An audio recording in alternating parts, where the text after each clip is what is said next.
This is your guide to book publishing. Everything you want to know but didn't know what to ask with your host, Dr. Judith Briles. On the show today, you'll find out where book publishing is going and how to take advantage of it. How to identify and avoid publishing predators.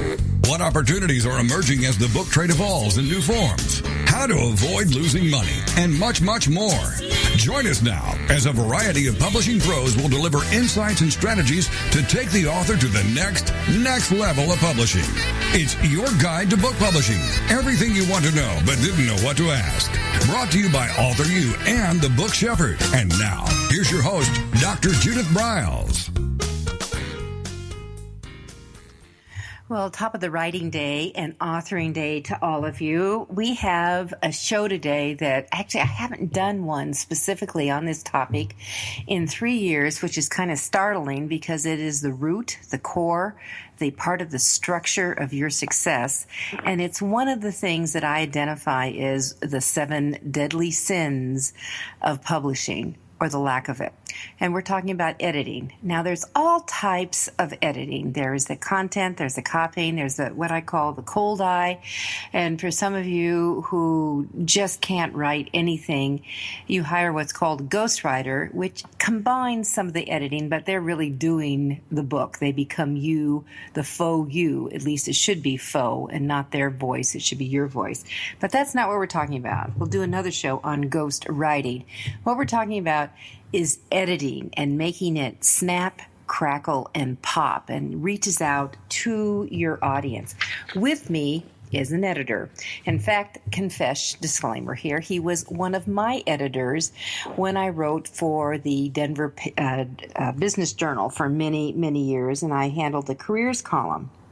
So Bruce Goldberg is our expert extraordinaire today. And just a little bit about Bruce. He is a book editor. He's worn a variety of hats, including reporter. He was the associate editor at the Denver Business Journal for a gazillion years. He's been a sports editor. So he's really quite good in understanding that persona. And that's a great voice to have if you're doing sports-related books. And also he gets business books really deep down. He's also a turnaround artist where he turned around and really solidified one of the key institutions here in Denver. He serves as president of the Denver Press Club and has been for over 10 years. And he has nothing better to do. He's been a tour leader many, many years for one of the bike and hiking expeditions that whips around in the Colorado area. So, Bruce, welcome to AuthorU, your guide to book publishing. Thank you, Judith. Good morning. Well, good morning to you, or actually it's afternoon. Where we should let everyone know we did a cheat today. We did a pre-tape because I'm speaking as this is airing, so we're good here. All right, Judith, so I need to edit myself and say good afternoon.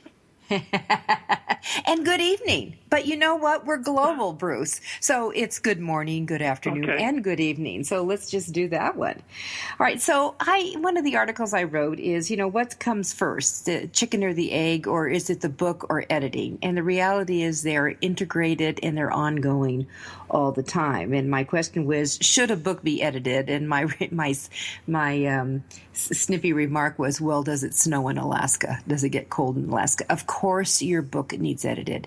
And it is one of those 7 deadly sins. And I can tell you, and we just completed the Draft to Dream book competition, and we could tell the books that really shined for competition had already had the first round of editing done and were always noted by the 40-plus judges that were involved in the competition.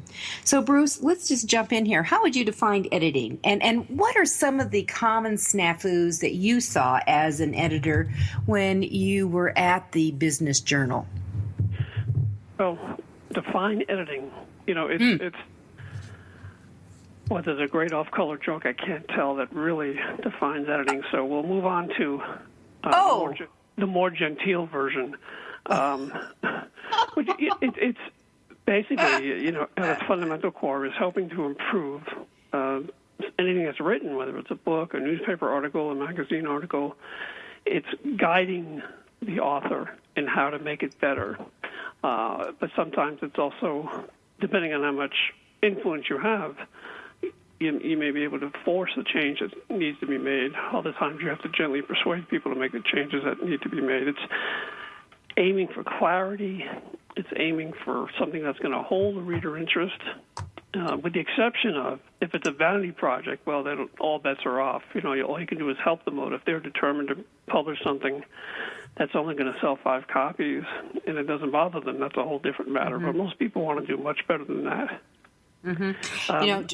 Bruce, when I wrote my very first book, and I'm actually trying to do the mental calculation, how many years ago was that? 35 years ago.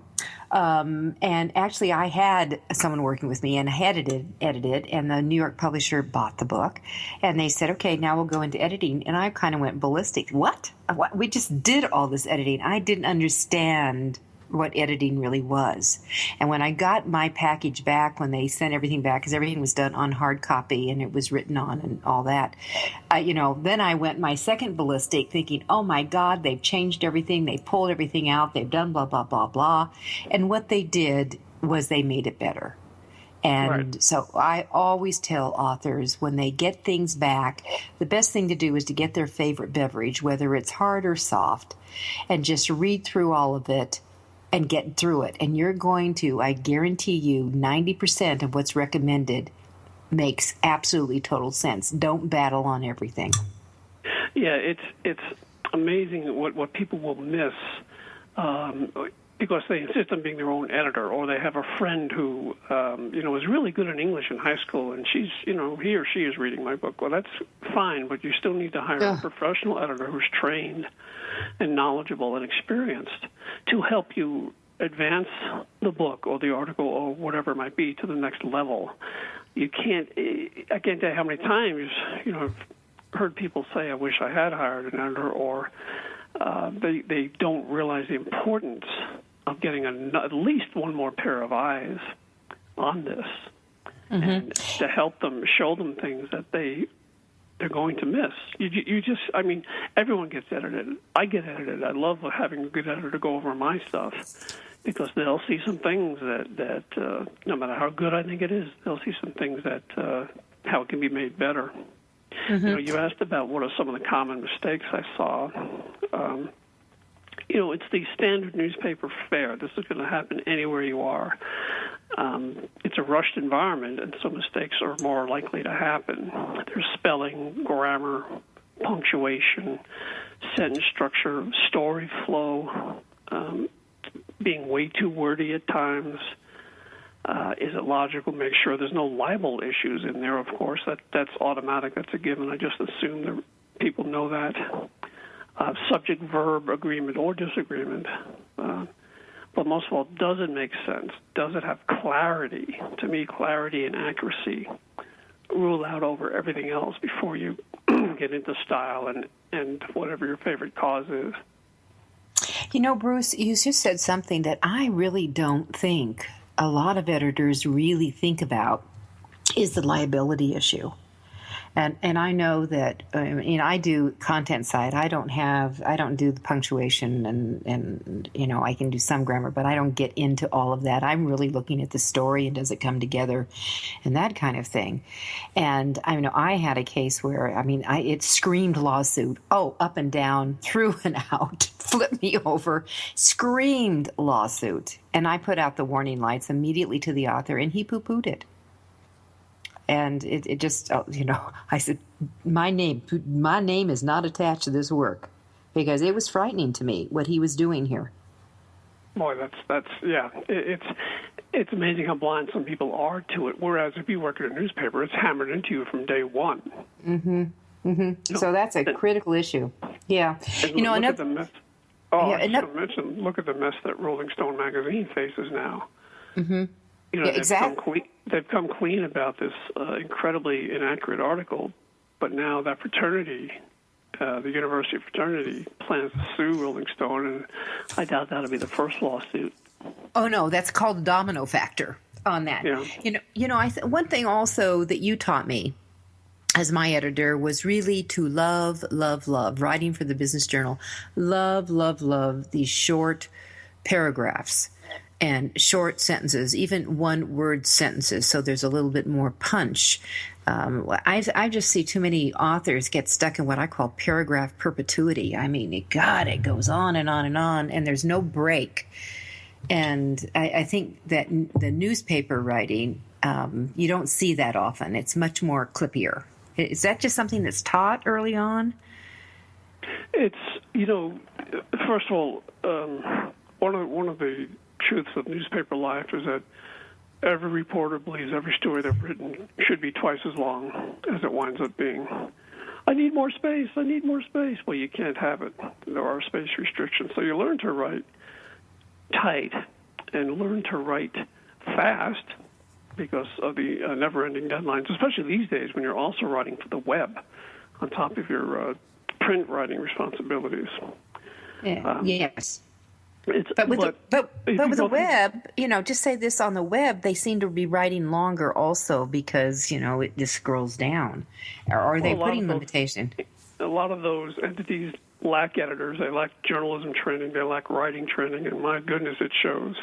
And all you can do is just shake your head. But if you're working with, in a regular publication, newspaper, magazine, or whatever, with trained editors, with trained reporters, a lot of them have gone through journalism school. And, of course, libel is one of the hot topics that they're taught about and cautioned against. Libel is very hard to prove, but you don't want to go through the meat grinder of a trial just to get acquitted. No, it's a bottomless pit. It's a bottomless pit. All right, so that it really is what I come away with when you say this is one of the critical elements is an editor's function is to advance you. I mean, I put you also in there, the author, and your book to that next level, which is really critical because it adds to your credibility, your clout, your expertise, and how people see you. And that to me is, but then we're going to come back because we're going to take a quick break here. But I'd like to get into more some of these common mistakes that authors consistently make. And one of them you kissed on is, your friend. Don't have your friend unless they're a professional editor. And I think there's really a caution there, too, because they might be more soft with you. But we'll be back with that. With me is Bruce Goldberg. He's an editor. Nonfiction is really his expertise, although he may add to that if he's gone to the fiction area. This is Judith Briles, and it's AuthorU, your guide to book publishing. This is your guide to book publishing. Everything you want to know but didn't know what to ask. With your host, Dr. Judith Briles. And we'll be right back with more great information right after these. Many of us have dreamed of writing a book. Some of us even have. Then the hard work starts. You'll need an editor. Who will design the cover or typeset the pages? Who will format the ebook? If you're a business owner, consultant, or coach with a serious message and expertise to share, the team of experts at 1106 Design can guide you through the maze. They've helped more than 1,000 authors create top-quality books and avoid the not-so-reputable self-publishing companies. Learn more at 1106design.com. Then call Michelle at 602-866-3226. 1106 Design.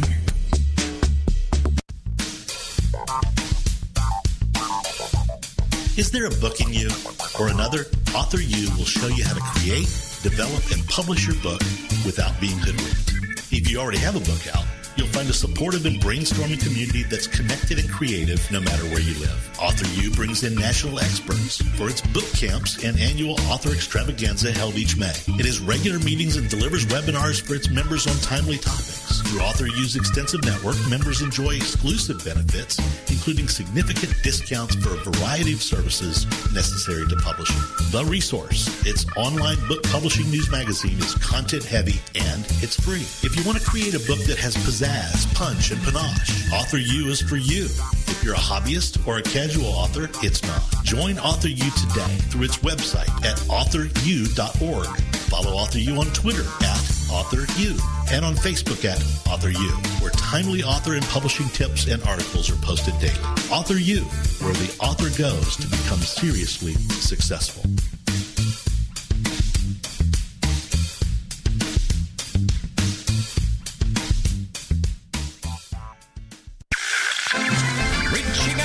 the heartland of the United States with quality programming, this is TogiNet Radio. First impressions are everything in the world of book publishing. Whether your book is an ebook, a print version, or both, your book cover needs to pop, sizzle, and sparkle to immediately capture the attention of your audience. And your book's interior needs to be just as dynamic and reflect the professionalism your readers demand. Nick Sellinger of NZ Graphics has won numerous national and international book awards for his cover designs and interior layouts. With over 20 years of experience in graphic design, he knows what it takes to create award-winning books and the many promotional pieces that authors need, such as posters, banners, postcards, one-sheets, business cards, logos, and more. Visit ncgraphics.com and see what authors and publishers have to say about their award-winning books and how NZ Graphics can make your book the success it was meant to be. That's nzgraphics.com. Welcome back to your guide to book publishing. Everything you want to know but didn't know what to ask. If you want to write and publish a book, if you want to be successful as an author, your guide to book publishing, everything you want to know but didn't know what to ask, is for you. Stay tuned and you'll hear about statistics, scenarios, and strategies on what to do now to get you published. So let's get back to the show. And here again is your host, Dr. Judith Briles. All right, we're talking editing, and as I took the breakaway, I told Bruce Goldberg, who is an editor really specializing in the nonfiction arena of books and writing. Articles, blogs also he can help you with. But one of the things that Bruce really knows about is these mistakes, and he kissed on one, is that you just don't have one set of eyes.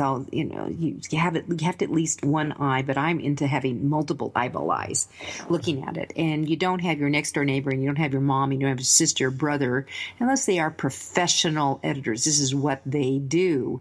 And I also am going to add on to this list, Bruce. I wouldn't go to my English teacher, or I wouldn't let anyone who teaches at academic areas do it, because they have different eyeballs and different thought processes, and they're really not so concerned in how does this book flow. Yeah, it's when you talk about that, I've said all along that those who teach in J schools, journalism schools, really ought to get into a newsroom every couple of years and work for a month or two just to be reminded of what it's really like out there. Mm-hmm. I've dealt with dozens of interns when I was at the Denver Business Journal and elsewhere. And it's amazing the wide variance in how well they were prepared to walk into a newsroom and start doing stuff. And I've sit down and talk to them, and some of the things that the professors told them were outdated or just flat out wrong. And so I'd like, if I were king, every journalism professor would be mandated to spend some time periodically in a newsroom. The same thing with all people who go into public relations.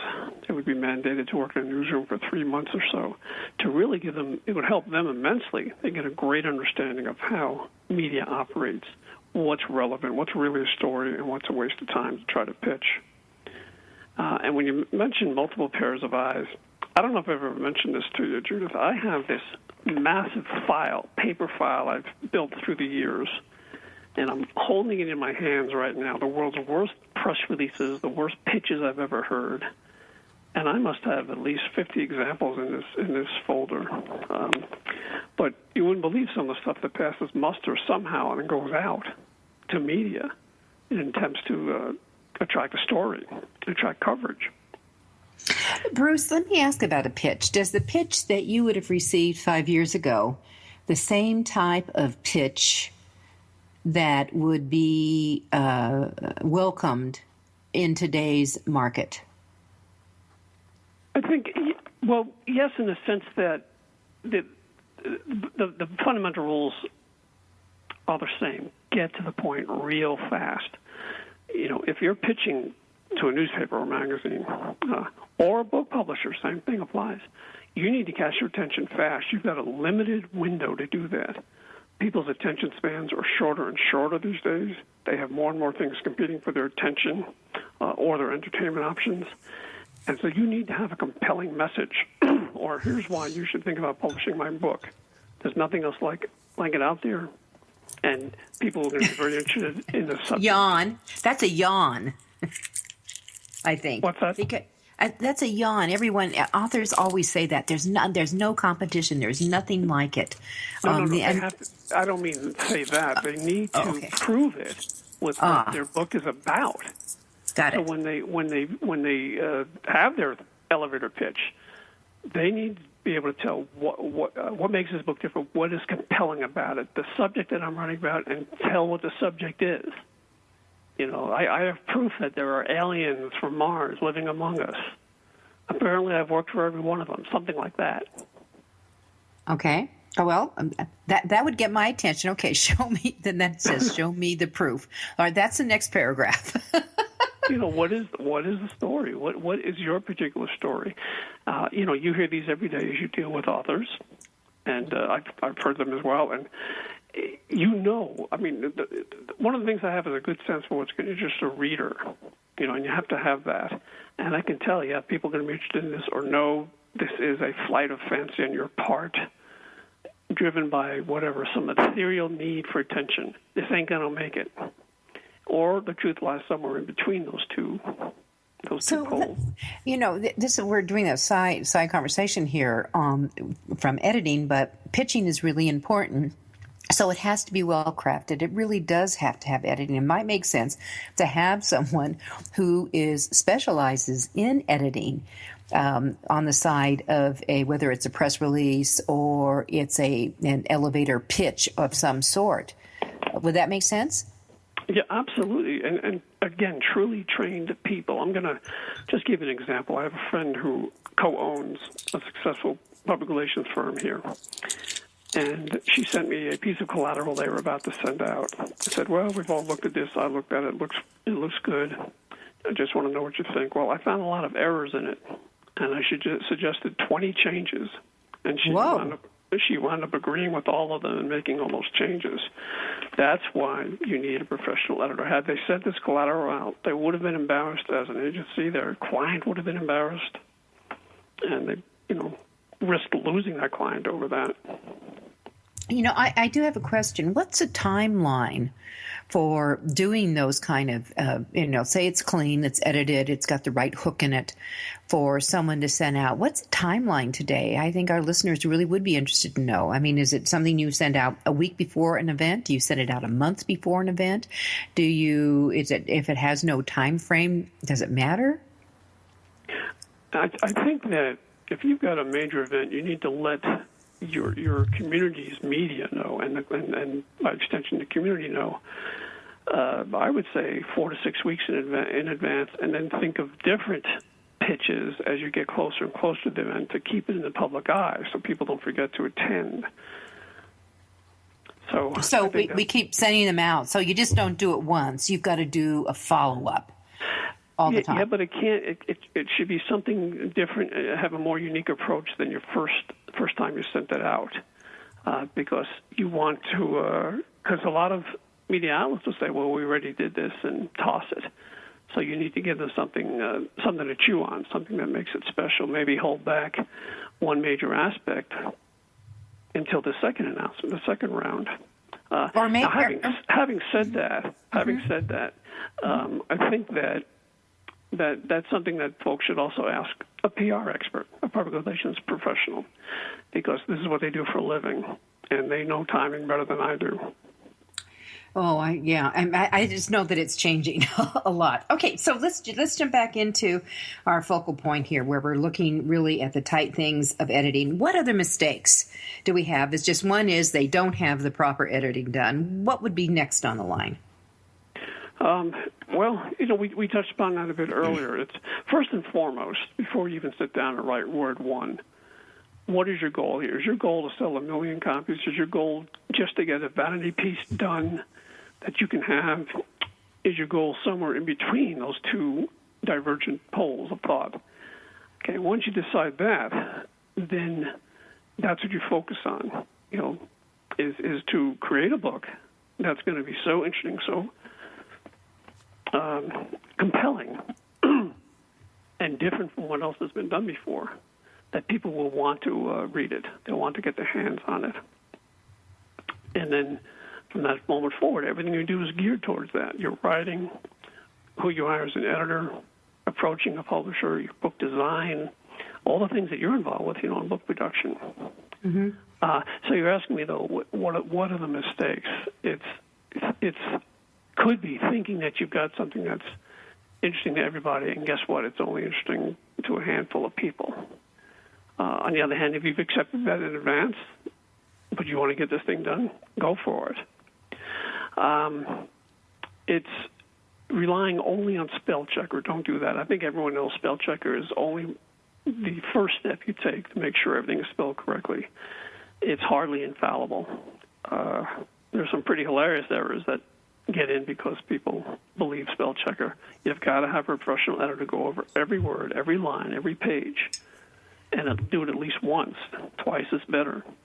Because I know when I edit books, I want to read them twice.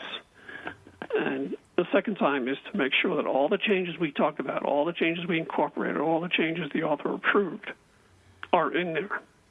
Exactly. And that they didn't get bounced around due to formatting issues. Or the editor, the author said that they'll make the changes, just mark them in red or whatever. Make sure they didn't miss some of the changes you suggested. Because I take great pride in handing in a finished product when I'm all done, one that's ready to be published. And I want to help the author succeed with this. Mm-hmm. Mm-hmm.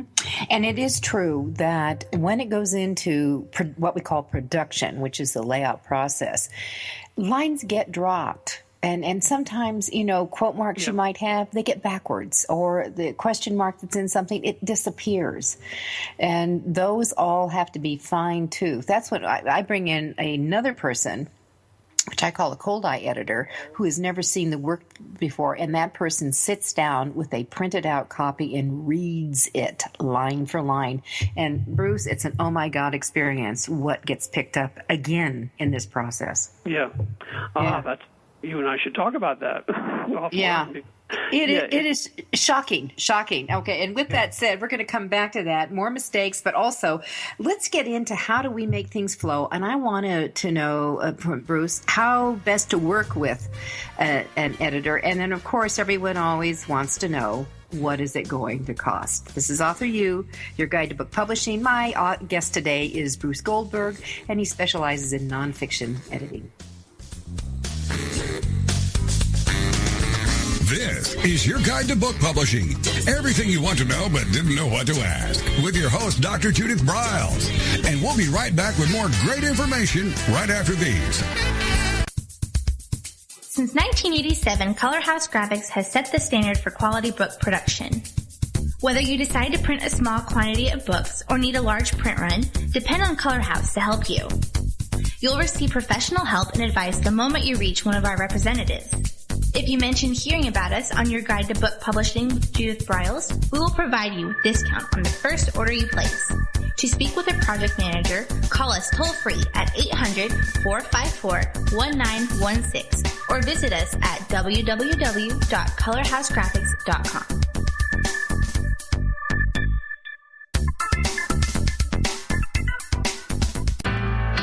This is the TogiNet Radio Network, broadcasting quality programming to the world.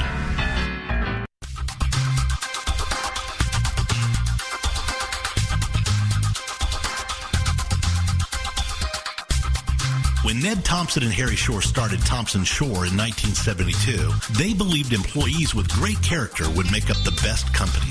They were right. They hired people who were not only experts in bookmaking, but who were obsessed with quality and delivering exceptional customer service. Almost 40 years later, Thompson Shore remains a 100% employee-owned company. Ned and Harry knew that successful customer projects are a direct result of empowered employees. We specialize in all books for large and small publishers. Creating beautiful and well-made books, we're dedicated to pleasing our customers by making the experience a good one from start to finish. The personal touch we have with our customers allows us to be innovative in solving their most difficult challenges. Our platform also ensures that we can remain flexible to meet our customers' unique needs and expectations. Our marketing kit can create buzz for your title, Enhancing the Promotion of Your Book During Infancy. When you need to test the market to gauge your future sales, we can provide digitally printed books that will transition seamlessly into a larger offset run. From ebook to hard copy to delivery, our skillful customer service teams are at the ready to answer your most pressing question. At Thompson Shore, we know that making the highest quality books requires more than just best technologies. It requires superior customer service, professionalism to the trade, and commitment to environmental and social values. With these standards of excellence in place, you can be sure that we will always help you put your best book forward.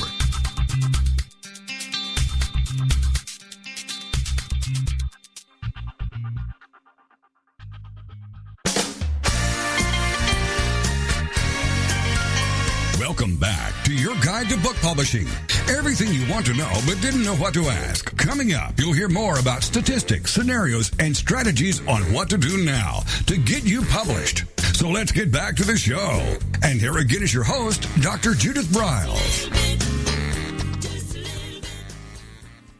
It is so hard to believe that we are literally less than 30 days from the AuthorU extravaganza. And if you haven't got your space, your registration in, you want to be there. Remember, I told everyone to use the magic code, capital A, capital U, 2015. It'll knock off $100 on your registration. And because you're a regular listener to AuthorU, your guide to book publishing, if you register at the AuthorU member rate, you will save another $100. So that's $200 off. Denver, Colorado. Bruce also is from Denver, Colorado. My guest today is beautiful in May. And yeah, sometimes we have a snowstorm. So it could snow in the morning, but it's melted 2 hours later. That's the way May happens in Colorado. It's a great place to be. There's free shuttle from the Denver International Airport. It'll be 3 awesome, amazing, hard work days that'll take you and your book to a level that you never even imagined. And if you've got a book that's limping along, you want to be here. If you've got a book that's in the works and you're still writing, you want to be here at the extravaganza. And if your book is just birthing, you want to be there. The entire agenda is up on the AuthorU.org website. Go through and just click AuthorU.org, click on the events, and you'll see it all. All right, Bruce. We were talking mistakes. We were talking about costs. We were doing how to get into cost. You've got a file of major snafus that you've seen coming along. I totally agree with you about dealing with spell check. In fact, I had someone young person in my office, one of those interns that could not spell. We had to eventually just dump our word program because it was so polluted. It accepted every variation that Hogan would have goats for. It was appalling what happened to our word system. We were talking about editing on a computer versus editing printouts. Mm-hmm. Shall we hit on that? You bet. And here's a forewarner: Bruce and I are biased. Happily right. biased. Yeah. I so much prefer editing a printout than editing on a computer. I miss stuff on a computer, and if I have to, print out an entire document, I'm going to do that, or I'm going to ask the author to, give me a printout of this book. You'll get much better editing out of that. And it's not because level of competency, it's just you miss stuff, and you miss stuff on a computer that you will not miss if it's on paper right in front of you. And I do the old-fashioned way with a red pen. Yep. And if I see patterns of stuff that need to be fixed, I keep separate notes on that and discuss it with the author as we go along, not at the end. I want to make sure they're okay with the changes I'm making and with the overall philosophy. Mm-hmm. And I know that you like the same thing to print on paper, and that leads me into something that we haven't hit upon. I'm just thinking about this.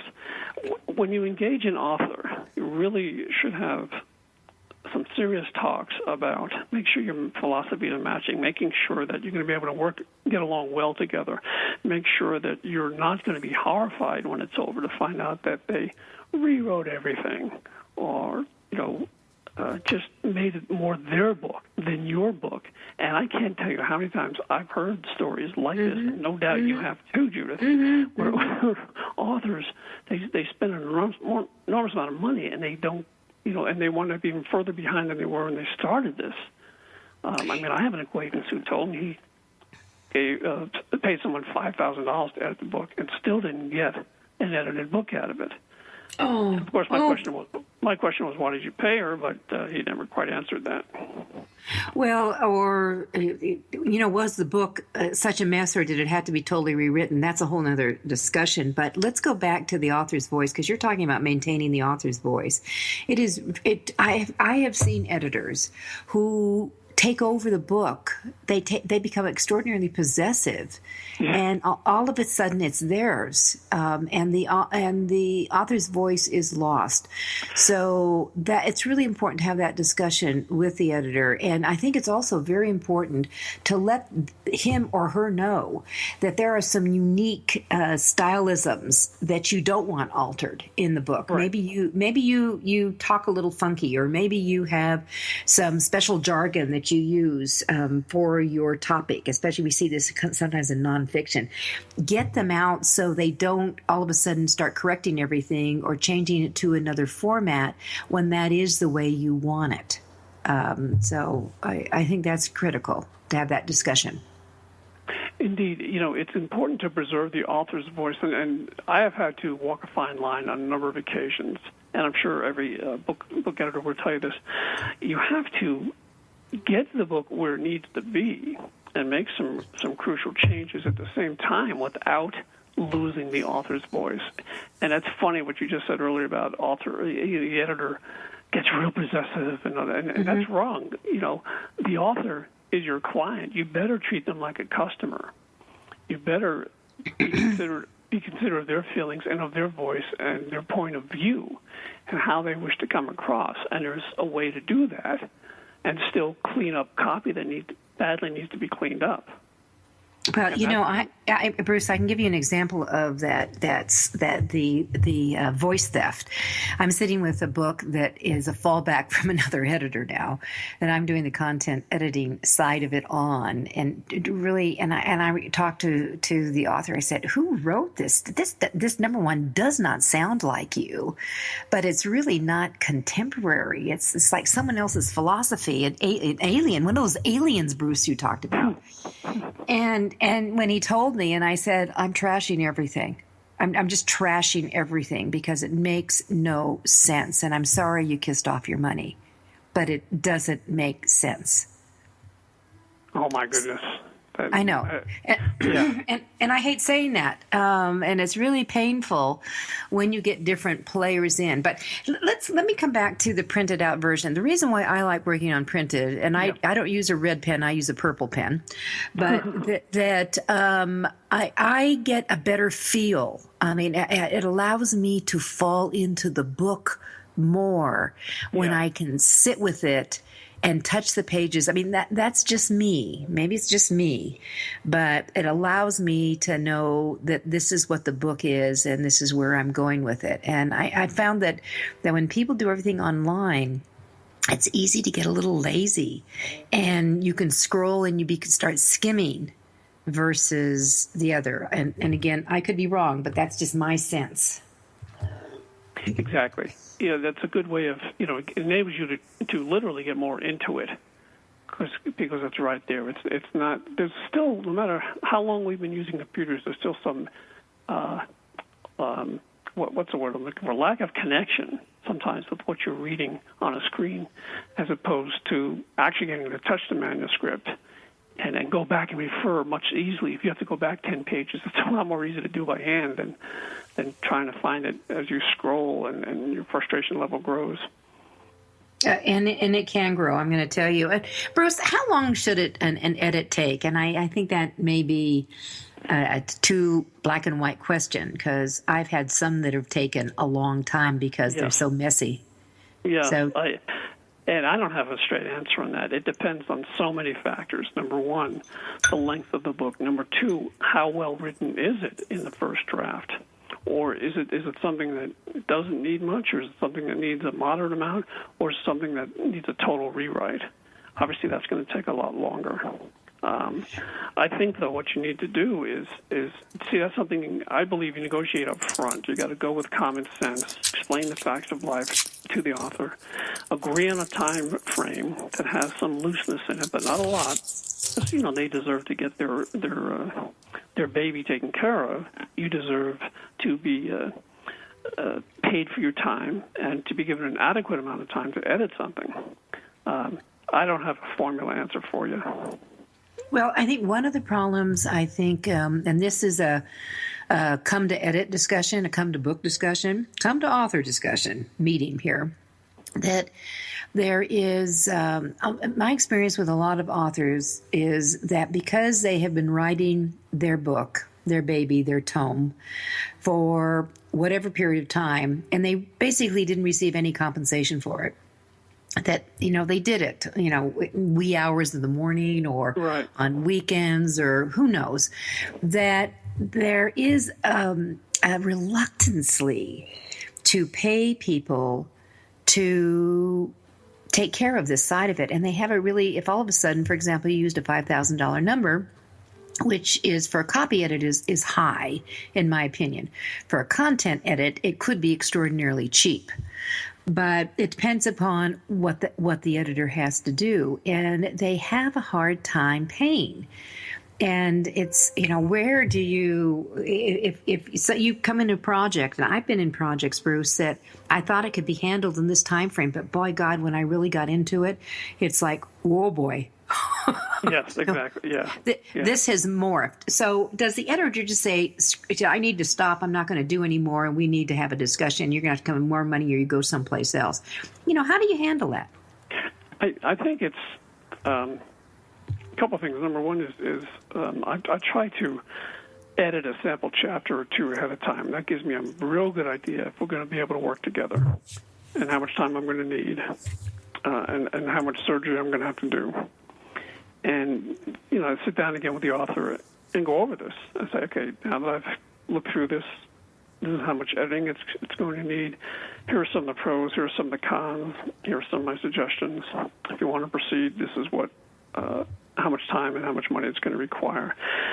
But you asked, what if someone doesn't quite understand that that's part of the business that you need to pay copy editors? Hold that. We're gonna have to take one final break, and we'll come back to that, because this is the cost of editing is critical. Does it have daycare surgery, or does it need to go into ICU? We'll be right back.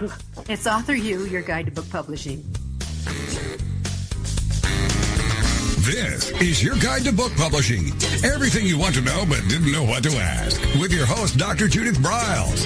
And we'll be right back with more great information right after these.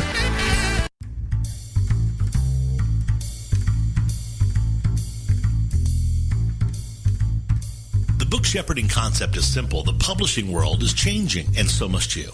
You need an experienced shepherd and a guide to partner with you as you create, strategize, develop, publish, and achieve your publishing goals. You can't do it alone without paying the price. You can spend your money creating a book that turns out to be so-so, or you can create a book that looks and feels classy, builds your brand, and is a financial success, a bestseller. It's your choice. You choose. You need the book shepherd. Publishing is riddled with obstacles, sometimes nightmares for the author.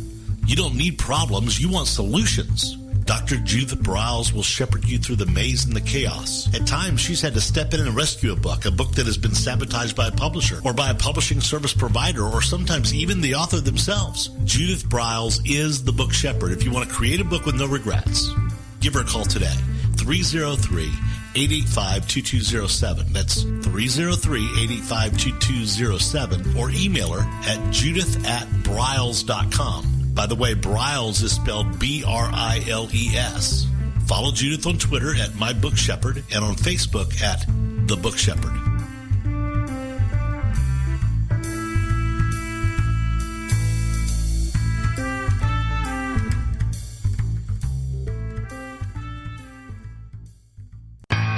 This is the TogiNet Radio Network, radio with a cutting edge.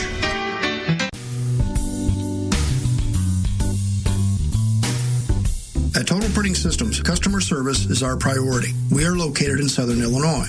Our employees have an average of 18 years experience and know that customer relationships are important to our continued success. We have been a short-run book printer for nearly 40 years and always stay at the forefront of technology. Our niche is from 1 to 5,000 copies. Today, we offer digital, black and white, and 4-color high-speed inkjet printing, a cost-effective way to introduce color into your short-run titles. We, of course, offer traditional offset printing as well. Bindery is done in-house, from adhesive case binding to PUR perfect binding to mechanical binding of all types, including side sewing. We provide warehousing, kitting, distribution, inventory management, a new print-on-demand facility, streaming browser-based ebooks, and bookstore. Call us at 1-800-465-5200 for a quote on your next book project. You can also visit our website at www.tps1.com. Welcome back to your guide to book publishing. Everything you want to know but didn't know what to ask. If you want to write and publish a book, if you want to be successful as an author, your guide to book publishing, everything you want to know but didn't know what to ask, is for you. Stay tuned and you'll hear about statistics, scenarios, and strategies on what to do now to get you published. So let's get back to the show. And here again is your host, Dr. Judith Briles. I hope you all have really paid attention, because I know Bruce and I have been covered a lot of things and over around, but a lot of these questions in this discussion that doesn't come up with authors and editors. They think, okay, here's my book. I'm going to have it back in 2 weeks. It doesn't happen that way. You know, a lot of times editors have multiple projects going on, balls in the air, and that the cost of an editor becomes an overwhelm. They just don't get, why do I have to pay, whether it's $1,000 or multi-thousands of dollars, when I haven't got anything yet? Or they may say, well, when you're done, I'll share with you with the profits, of my book sales, which is always an interesting thing. Yeah. No. Yeah, by all means, we'll do that. All right. So back to Bruce. How long does it take a book to edit? And you're talking about how much surgery does it need? Does it need just some, day surgery over many days, or does it need to be intensive ICU, which means this thing is being gutted and totally rewritten? Like RoboCop, the poor guy. Oh God, RoboCop. Yes. Your core idea is there, but what you really needed was a ghostwriter. Yeah, it's so. Are you asking me something? Yeah. Yeah. So back to, how long does it take to edit, and what are the cost ranges? Yeah, the how long it takes to edit. We touched upon this before we took the break, but it depends on many factors. Again, length of the book, how much work does the writing really need? What is the quality of the writing that you're being handed to start out with? And once you have worked on that, and also it means sitting down and seeing, is this author going to work with you? Are they going to be cooperative, be understanding? Are they looking for your guidance? And I've been fortunate in all but really one case. Yeah, they're looking for this guidance. Obviously, more published authors are probably more attuned to this. They're hipper about this, and perhaps easier to deal with from that aspect. The one author who I dealt with was awfully stubborn and could be difficult to deal with. But this was a very what's a kind word, paranoid person. So I kind of understood that. Costs. How are you going to do it? Okay, you can do it on an hourly basis. That can really pile up, though, when you have a book project. I try to give a time estimate, an accurate time estimate, or a range of, multiply times my hourly rate and go with that.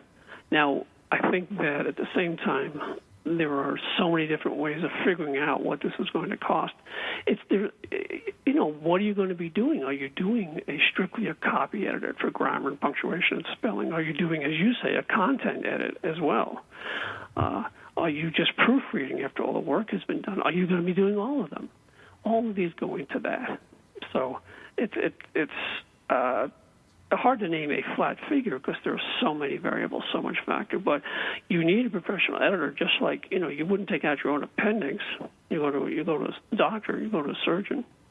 You wouldn't defend yourself in court unless you've been watching too many bad TV court law dramas where people do that. Mm-hmm. You need the expertise of an attorney. Well, guess what? Trained editors, solid editors, people who truly know what they're doing, and get testimonials about the editors you're considering hiring.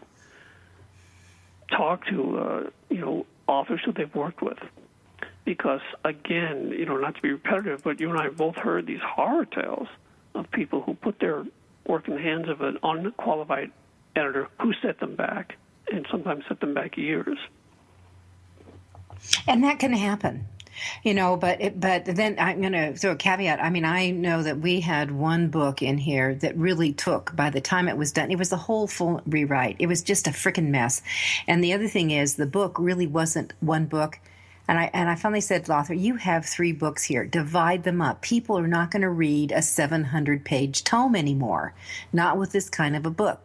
Divvy it up. You've got 3 different products, and there are natural segues. This is what I recommend to you. And that is what she's eventually doing. But I finally just said, I cannot do any more. I'm tired. I'm tired of it.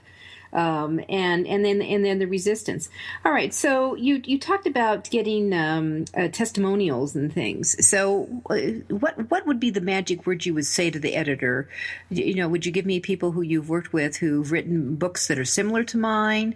Would you ask for copies of their books, or go get them yourself? Which actually I would want to see what their work looked like. Yeah. Well, what I do is I just share the testimonials. I offer them to a potential client.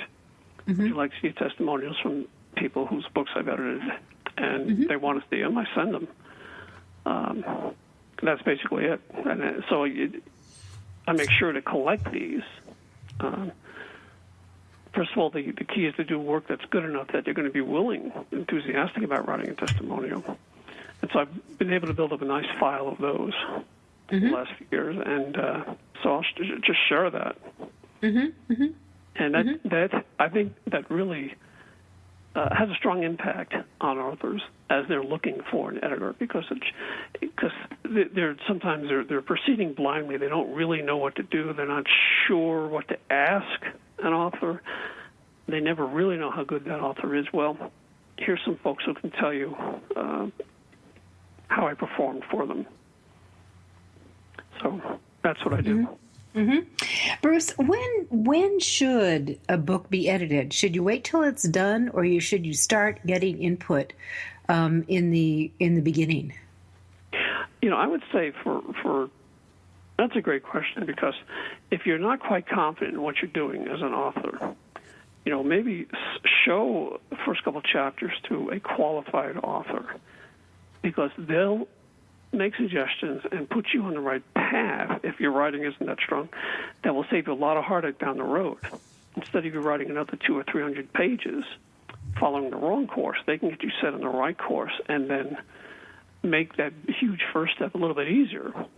Mm-hmm. The first step being writing that book, and consequently that'll make everything that follows a little bit easier. The editing process will be probably less than it would have been if you follow their guidance.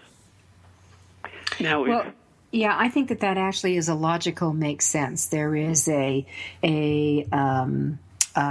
path. So if you have a first 3 chapters, and I don't know if you've experienced this, but when we have seen books come in, that the author seems to settle down after maybe the first 3 to 5 chapters, but we have seen situations where, God, it's just all over the place, and then they seem to settle down and start writing their flow is a little bit more consistency, and the voice is a little bit stronger.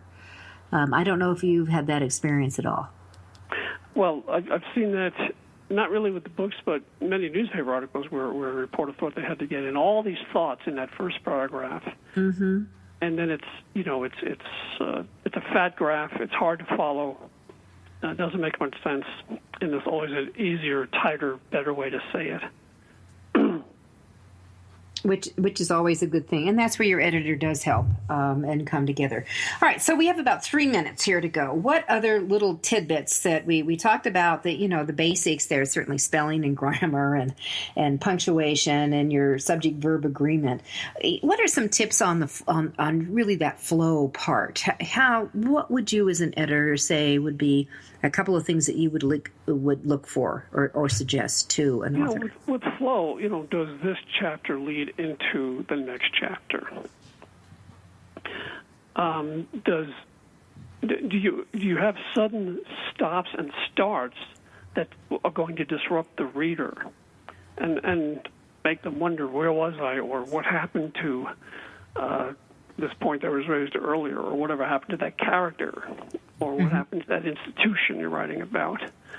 Flow, it's like, the Supreme Court definition of pornography, when I see it, I recognize it. Does it make sense? Does what's within a chapter all belong together? And then at the same time, does this chapter lead naturally into the next chapter? This is the thing I should be reading next. You can't jump around like a water bug on top of a pond with your writing. So you have to master the art of keeping the reader's interest, but having a manageable flow. And it's, when I read, for example, Sports Illustrated, Time Magazine, Vanity Fair, etc., again, they all have that great quality of writing. And there's reasons why. And to learn the reasons why, read these articles and read why you can see why they flow well. They have lots of interesting material. The story, it's telling a story and telling it in order.